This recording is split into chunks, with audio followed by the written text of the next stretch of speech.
এখানে বিভিন্ন রকমের প্রজেক্ট আছে, মানে বড় ছোট।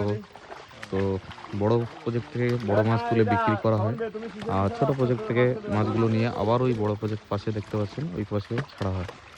তো এই মাছ, এগুলো ছোট মাছ, চারা মাছ, যেগুলো 700, 500, 100, 150, 300, 400 এরকম মাছ, সেই মাছগুলো তুলে আবার ওই পাশের প্রজেক্টে ছাড়া হচ্ছে বড় করার জন্য। তো এইগুলো অল্টারনেটিভ সিস্টেমগুলো কিন্তু খুব দারুণ, যেটা চাষিরা কিন্তু এই ভুলটাই করে, সমস্ত মাছ এক জায়গায় ছেড়ে রেখে সারা বছর কিন্তু ওখানেই রেখে দেয়। তো মাছ যদি আপনারা অল্টারনেটিভ করতে পারেন, তো সেই জায়গায় মাছের গ্রোথটাও কিন্তু আলাদা লেভেলেরই আসে।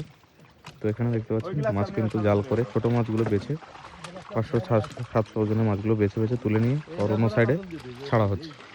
তো এখানে তেলাপিয়াও এক একটা 500, 700 করে হয়ে গেছে।